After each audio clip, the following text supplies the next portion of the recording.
Alors, le temps passe un petit peu. On va passer à la deuxième grande partie du webinaire, qui est le Star-Elec dans le cadre des études. Donc, on a surtout parlé là jusqu'à présent du RECOSTAR, qui était le grand sujet, parce que c'est celui vraiment d'actualité. Mais donc, il y a d'autres échanges à faire en Star-Elec en amont, donc pour toute la partie études. Alors, le Star-Elec dans le cadre des études, alors c'est un schéma un petit peu technique, mais qui reprend un petit peu le schéma, l'ensemble du cycle, sur lequel bien on a mis des noms d'applications côté Enedis, que certains d'entre vous connaissent peut-être, puisque les chargés de projet ou les cartographes les évoquent peut-être. Eh bien, donc pour Enedis, le processus d'échange d'informations à mettre en place, schématiquement, c'est à peu près celui-ci. Donc, il s'agit déjà de pouvoir exporter du système d'information géographique dans lequel on a les ouvrages qui sont en service dans le format StarElec, donc avec un jeu de données qu'on va appeler le StarInit, qui va être mis à disposition en plus des données existantes, des données actuelles, c'est-à-dire des fichiers DGN. On va fournir aussi du StarInit en réponse aux demandes d'éléments cartographiques. Donc ça, c'est un chantier qui est déjà bien lancé avec notre DSI. Donc, on fait des recettes des premiers développements en ce moment. Ce qui va intéresser particulièrement les bureaux d'études, plutôt, c'est le Star APS. Et le Star APS, ça va contenir à la fois les données de StarInit, c'est-à-dire les données des ouvrages existants issus du SIG, ainsi que les données de la solution technique validée, donc qui est renseignée dans l'outil de l'ingénierie qui s'appelle Racing. Donc, ce Star APS va pouvoir être mis à disposition du bureau d'études et qui va l'intégrer dans son logiciel d'études, pouvoir l'importer directement.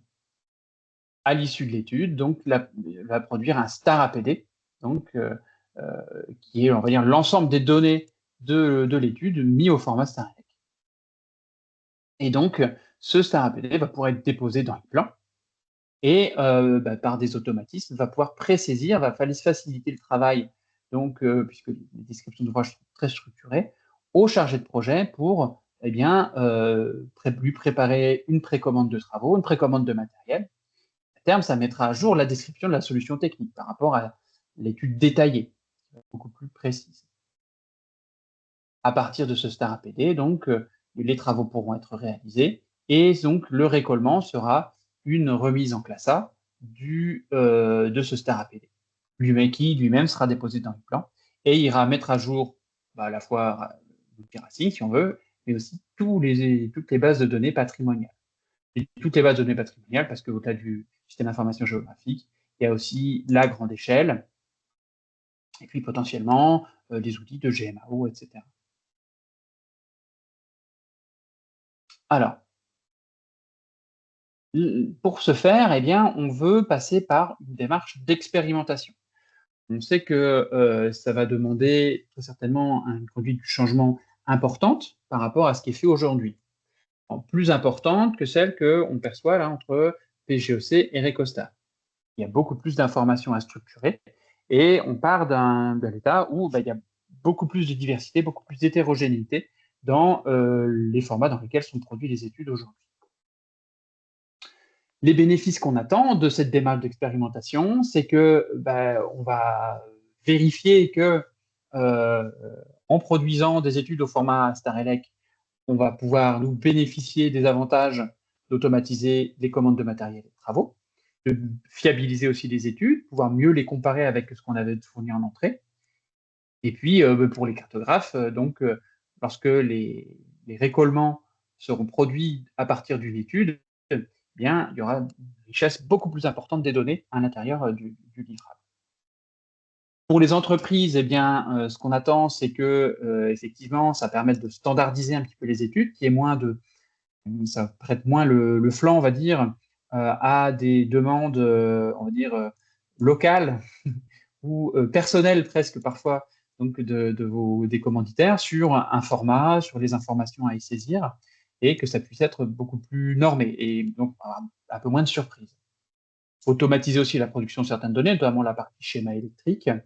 Et puis, ce qu'on veut vérifier dans les expérimentations, eh bien, c'est que on va au niveau juste nécessaire. On ne va pas demander de saisir des informations en trop par rapport à ce qu'on aurait besoin et que ça prenne beaucoup plus de temps.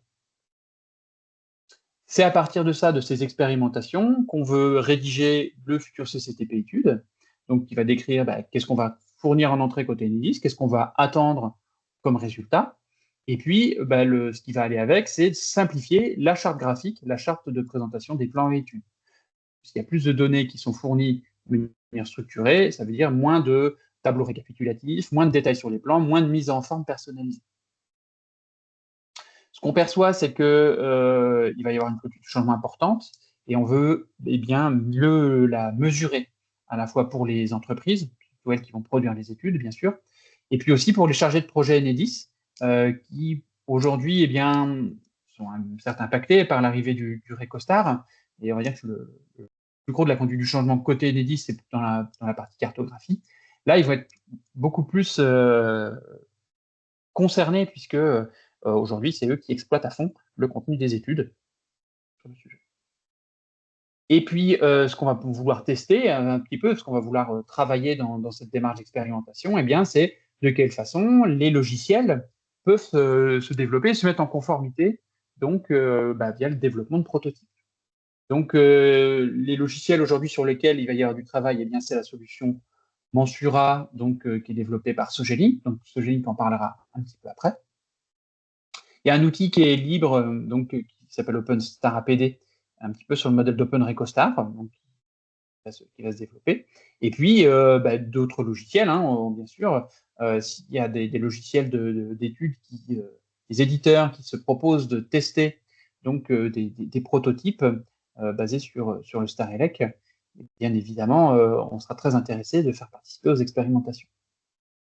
Puis ce qui va avec, quand on parle de concevoir le futur CCTP études, c'est d'identifier, de peser le mode de rémunération le plus adapté.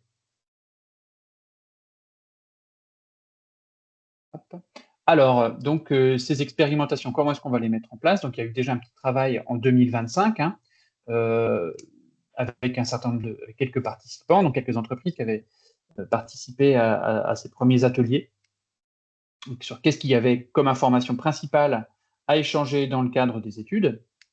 Et puis, donc, on avait embarqué avec nous Sogelink, puisque c'était eux qui avaient développent l'outil ERAS qui est très utilisé sur le sujet, et puis qui avait des propositions à faire sur la façon dont ça pouvait être réalisé avec du StarElec. Et donc, sur le deuxième semestre, on a fait des ateliers avec eux pour qu'ils proposent une méthode donc, pour travailler à décliner ce StarElec dans les outils d'études.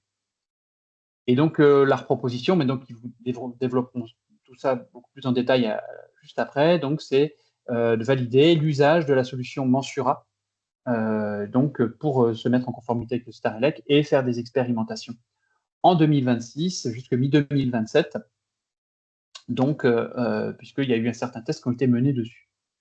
Donc il s'agira bien de développer donc des fonctions d'études dans Mensura, et puis donc de développer des fonctions StarElec dans Mensura, et puis de les expérimenter avec les bureaux d'études pilotes.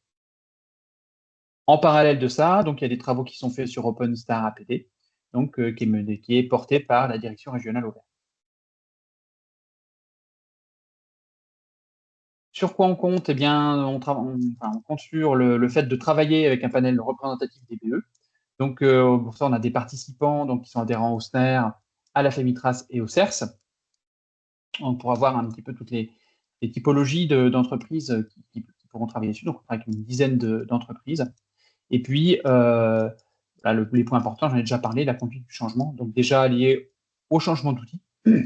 Et puis, lié au fait qu'on va changer un petit peu le contenu des études, puisqu'on va demander une structuration différente des informations. Je ne vais pas détailler ce planning-là dans le détail, mais donc l'usage de StarElex, ça implique des développements bien, du côté déjà donc, de l'export des données en Star-init depuis le SIG donc, de l'exploitant. Donc ça, c'est des travaux qui sont déjà bien entamés. On va pouvoir faire une première recette là, donc, avec les développements qui ont déjà été réalisés. Et puis, on va ajouter de plus en plus d'informations dans ce format Star-init. Là, au début, on commence plutôt par exporter des données qui concernent juste les réseaux. Puis, on va ajouter des informations qui concernent les branchements, pour avoir tout le détail des branchements donc jusqu'au PRM. Et puis, in fine, on espère avoir, sur la fin d'année aussi, toutes les informations qui concernent les internes de poste et de coffret. Le Star APS, c'est-à-dire que là, il s'agit d'exporter les données des solutions techniques dans ce format-là pour les mettre à disposition systématiquement donc pour chaque étude. Ce qui va avec en parallèle de ces développements-là, c'est le développement donc, de fonctionnalités spécifiques dans Mensura donc, pour pouvoir faire des études ELEC, et puis importer de la donnée et en exporter. Donc, c'est des plannings qui sont assez liés au développement de la partie export côté Enedis. Et puis, bien comme je l'ai déjà mentionné, tout ça, on pourra l'adapter en fonction des sollicitations et en fonction donc d'autres éditeurs de logiciels qui souhaiteraient développer des fonctionnalités un petit peu prototypes pour tester bien ces échanges avec le Star.